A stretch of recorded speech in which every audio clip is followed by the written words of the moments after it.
पिछली बार मेरा चिरकुट दोस्त आके मुझे ड्रैग रेस का एक चैलेंज दे देता है और मैं उस चैलेंज को पूरी हिम्मत के साथ एक्सेप्ट कर लेता हूँ, पर ये चैलेंज वो मेरा चिरकुट दोस्त जीत जाता है और शर्त के मुताबिक वो चिरकुट मेरी हायाबुसा उठा के लेके चले जाता है। अब मैं काफी उदास हो गया था, सोच रहा था कि अब किया तो क्या जाए। मेरा काम पे भी जाने का बिल्कुल मन नहीं कर रहा था। मैंने अपनी हायाबुसा को बड़ी उम्मीद और अरमान के साथ रिस्टोर करवाया था और उसके ऊपर मेरा काफी खर्चा भी लगा था, लेकिन मेरी एक गलती के चलते मेरे हार गया और मेरे चिरकुट दोस्त के पास अब मेरी हायाबुसा थी। और जब मैं ये सोचते हुए बैठा ही था, इतने मुझे दिखाई देता कि मेरा चिरकुट दोस्त मेरी हायाबुसा लेके मेरे पास आता है और मुझे बोलने लगता है देख देख देख क्या चलती है। मजा ही आ गई सच में यार, आराम से भी अच्छी गाड़ी है ये तो। थैंक यू यार मुझे गाड़ी फ्री में देने के लिए। मैं तो चला इससे एड़ी छेड़ी मारने।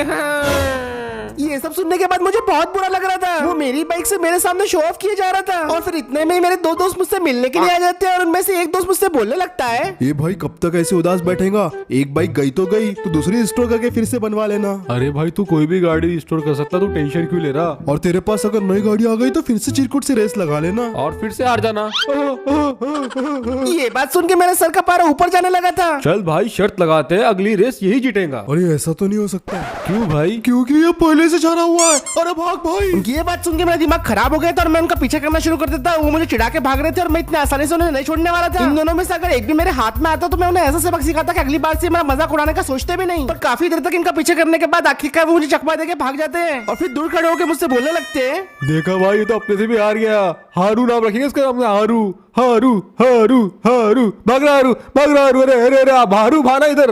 अरे अरे अरे अरे अरे हार गया हार गया हार गया। मुझे काफी ज्यादा गुस्सा आ रहा था, लेकिन सारी की सारी गलती तो आखिर मेरी ही थी। अगर मैं वो चिरकुट की बिना फालतू की शर्त एक्सेप्ट नहीं करता तो आज मेरी हायाबुसा मेरे पास होती। और अब मेरे दिमाग में एक ही ख्याल चलने लग गया था कि किस तरीके से मैं अपने हायाबुसा को अपने पास ले आऊं। और ये सारे ख्याल जब मेरे दिमाग में चल ही रहते तो इतने में मेरे सामने अचानक से जलपरा प्रकट हो जाता है और मुझे देख के बोलने लगता है, अरे बच्चे क्या हो गया तेको? तू फिर से उदास दिखाई दे रहा है मुझे। क्या तुझे फिर से पैसों की दिक्कत आ गई है? ये सुनते ही मैं जलपरे को अपनी सारी की सारी बातें बता देता हूँ, किस तरीके से मैंने अपनी हायाबुसा को रिस्टोर किया, उसके बाद कैसे मैंने अपनी बिन फालतू की शर्त के चक्कर में मेरी हायाबुसा चले गई। जलपरा मेरी सारी बातें सुनता है और उसके बाद बोलने लगता है, अरे बच्चे ये तो बहुत बुरा हो गया। अब इस जलपरे से बात करते टाइम मेरे दिमाग में बस एक ही बात चल रही थी कि काश मैं उस दिन रेस को होने से रोक देता। तो इतने में कैसे पता नहीं जलपरा मेरे मन की बात पढ़ लेता और बोलने लगता है, अरे बच्चे ये तो मुमकिन है। ये सुनते ही मैं जलपरे से पूछता हूँ कि आपके लिए कौन सी चीज मुमकिन है? अरे बच्चे तू अपनी तकदीर को बदल सकता है, पता है? जलपरे की सारी बातें मेरे सर के ऊपर से जा रही थी तो मैंने उससे पूछा कि भाई सीधा सीधा बता तू कहना क्या चाहता है? तब फिर जलपरा मुझे बोलने लगता है कि वो अपने जादू का इस्तेमाल करके मुझे वक्त में पीछे भेज सकता है। ये सुन के तो मैं बहुत खुश होता हूँ, लेकिन वो तुरंत मुझसे बोलने लगता है कि उसके बदले वो मेरी जिंदगी का एक दिन मुझसे मांगेगा। अब ये बात सुन के मैं सोच में पड़ गया था कि इसके बाद मानूं या फिर नहीं मानूं, लेकिन इतने में मेरे वो चिरकुट दोस्त फिर से मेरे पीछे आके चिढ़ाने लगते हैं और बोलने लगते हैं, ए, देखो वो जोकर से बात कर रहा है। अब इन दोनों की बातें सुन के मुझे नेक्स्ट लेवल गुस्सा आ जाता है और फिर मैं जलपरे को बोलने लगता हूँ कि हाँ भाई मैं तेरा हर काम करूंगा, बस तू मुझे वक्त में पीछे भेज दे, मुझे वो रेस को होने से रोकना है और मैं अपने हायाबुसा को वापस ले आऊंगा। अब सारी बातें सुनने के बाद जलपरा मुझे बोलने लगता है, अच्छा बच्चे ठीक है,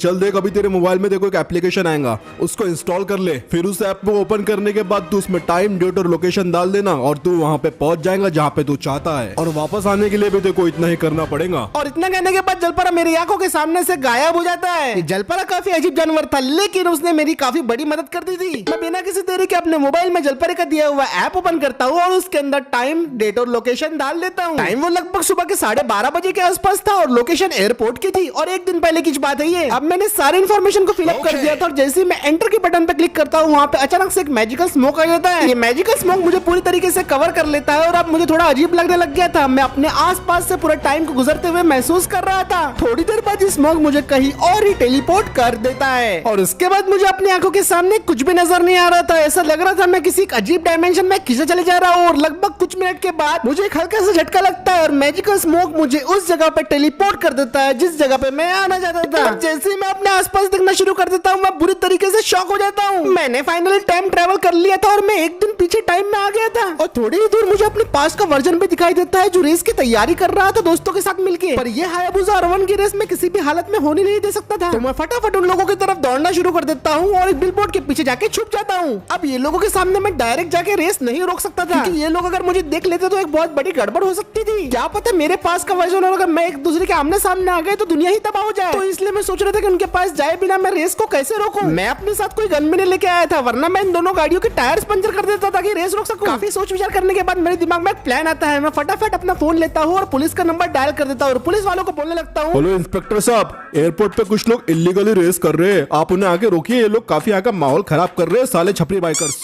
और इतना कहके मैं फोन काट देता हूँ। मैंने अपना काम कर दिया था और उसके फिर 5 मिनट के बाद यहाँ पे पुलिस की गाड़ी आ जाती है। ए साले तूने ही बुलाया ना पुलिस को? हाँ। यहाँ पुलिस क्या कर रही है? क्या रे छपरी लोग, बोल राइडर बनने का शौक है हमें, राइडर प्रोवाइडर बोलने का नहीं, यहाँ पे रेस नहीं करने का।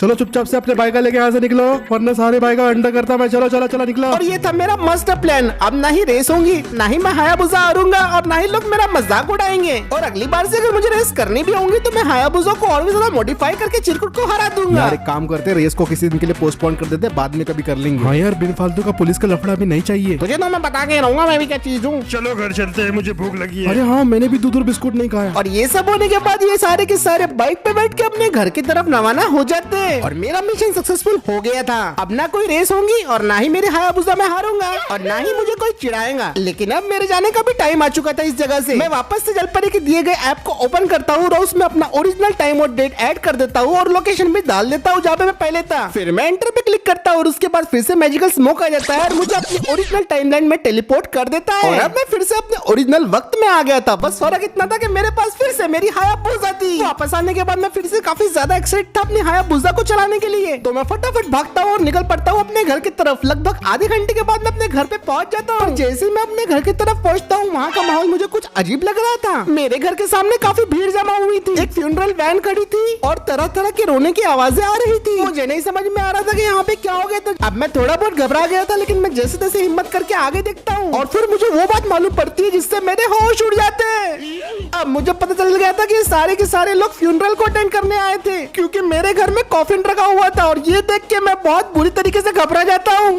याद तेरी आएगी, मुझको बड़ा सताएगी। याद तेरी आएगी, मुझको बड़ा सताएगी। जिद ये झूठी तेरी मेरी जान लेके जाएगी।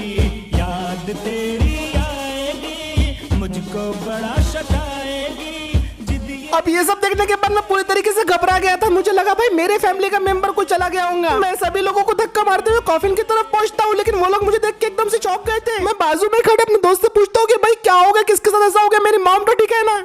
अरे भाई मेरा दोस्त मर गया, यहीं पे रहता था वो। बड़ा गाड़ियों का शौकीन था, लेकिन अब कौन रखेगा उसकी गाड़ियाँ? ये तो मेरी बात कर रहा था। मैं अपने दोस्त को चिल्ला के बोलता हूँ कि भाई इस टाइम पे तो मजाक मत कर, बता किसके यहाँ में जान चले गई। मेरे मुंह से ये बात सुनने के बाद मेरा दोस्त मुझे पलट के देखता है, लेकिन वो मुझे देख के ऐसा शौक होता है जैसे उसने कोई भूत देख लिया हो।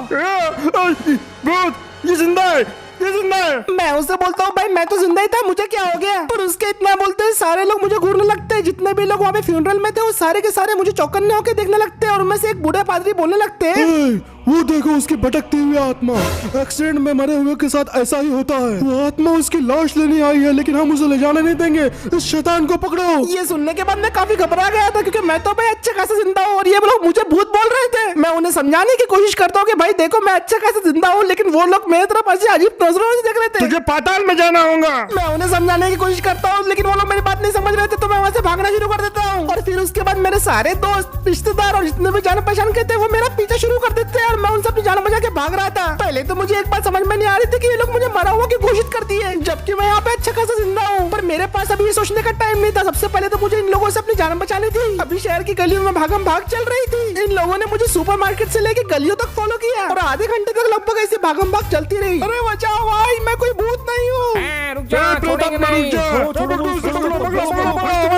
अभी तक तो मैं किसी तरह जिंदा था, लेकिन अगर इन लोगों के हाथ में आ जाता तो ये लोग मुझे पक्का मार देते। किसी तरह इनसे बच के मैं खुफिया टीम की टपरी के पीछे छुप जाता हूँ। वो लोग मुझे चारों तरफ ढूंढ रहे थे। मैं ठीक उनके पीछे ही था, तो मुझे उनकी हर एक बात सुनाई आ रही थी। देखो तुम वहाँ जाओ, मैं यहाँ जाता हूँ। अगर वो कहीं भी दिखता है तो सब एक ही काम करेंगे, उसका सर फोड़ देंगे बस, तभी उसकी आत्मा को मुक्ति मिलेगी। समझ गया ना? हाँ समझ गए, समझ गया। इतना कहने के बाद वो सारे के सारे लोग वहाँ से चले गए और अब मुझे थोड़ी सी राहत मिली। पर मुझे अभी भी समझ में नहीं आ रहा था कि इन लोगों ने मुझे मरा हुआ की घोषित कर दिया है। तभी मुझे मेरे सामने से एक आवाज आती है, अरे बेटे क्योंकि ये तेरी ही गलती है। और फिर मुझे सामने दिखाई देता है कि दूसरा जलपरा मेरे सामने आ जाता है। जलपरा वो तो नहीं था जिसने मुझे टाइम में पीछे भेजा था, लेकिन मैं उससे पूछता हूँ कि ये सब मेरे साथ क्या हो रहा है। ये जलपरा मुझे जवाब देता है कि जो मैंने टाइम में जाके पीछे छेड़छाड़ी की उसकी वजह से ये सब हो रहा है। पर मैं जलपरे को बोलने लगता हूँ मैंने तो सिर्फ जाके रेस रोकी थी, उसकी वजह से ये लोग मुझे मरा हुआ घोषित क्यों कर रहे हैं। तब फिर जलपरा मुझे बोलने लगता है, अरे बच्चे तूने भले ही वो रेस रोक दी हो, लेकिन जब तू अपनी हायाबुसा लेके वापस घर को जा रहा था, अचानक से रास्ते में तेरे एक ट्रक आया और उस ट्रक ने तुझे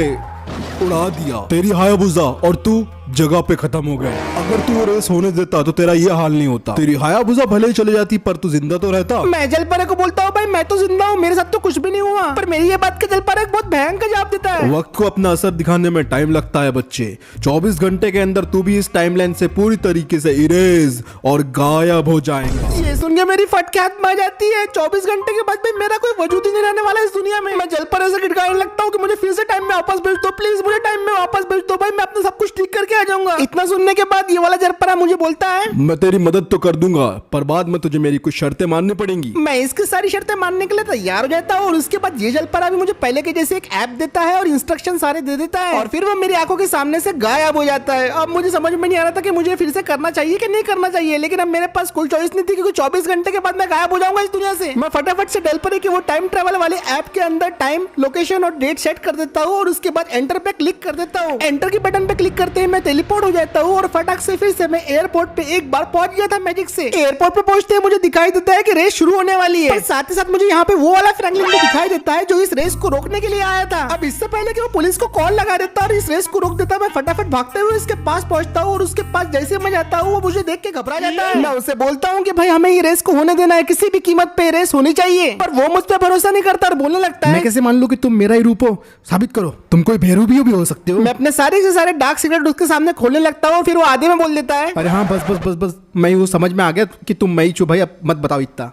तो फिर करना क्या है तुम्हारे हिसाब से? मैं उसे बोलता हूँ भाई मैंने फ्यूचर देखा है, अपने को ये रेस होने देने की है किसी भी कीमत पर। यार मुझे सब लोग फिर से चिढ़ाएंगे हायाबुसा को लेके यार, चिरकुट और बाकी लोग ताने देंगे। मैं उसे समझाता हूँ कि जान है तो ही जहाँ रहेगा और उतना सुनने के बाद वो मेरी बात समझ जाता है और रेस को होने देता है। अब रेस शुरू हो गई थी और उसके बाद रिजल्ट तो सबको पता है, तो मैं और मेरे पास का रूप फिर वहाँ से निकल जाते हैं और दोनों एक दूसरे को एक गुड बाय कहने के बाद अपने अपने टाइम के लिए निकल जाते हैं। दोबारा मिलेंगे दोस्त। फिर उसके बाद मैजिकल स्मोक आ जाता है और एज यूजुअल थोड़ी देर के बाद हम अपनी टाइमलाइन में वापस पहुंच गए थे। मैं उसी जगह पे वापस आ गया था जहाँ पे मैंने जिन की शुरुआत की थी, जहाँ पे मुझे जलपरा मिला और अब सब कुछ सही हो गया था। फिर उसके बाद फिर से मेरे दोनों दोस्त आते हैं और वो मुझे बोलने लगते हैं हारू हारू हायाबुसा हार गया। हाँ। पता नहीं क्यों पर उनकी अब ये बात सुन के भी मुझे कोई गुस्सा नहीं आ रहा था। मैं उन्हें बोलता हूँ कि भाई हार ही तो गया ना, जान तो नहीं गई मेरी। अरे इससे क्या हो गया? अब मैं समझ गया था कि दुनिया में हर एक चीज का मकसद होता है, अपन जो करना चाहते हैं वो जरूरी नहीं वही हमारे लिए ठीक हो। और मेरा ये रिएक्शन देखने के बाद मेरे दोस्त मुझे बोलने लगते हैं अरे बाप रे, तू तो काफी समझदार बातें कर रहा है।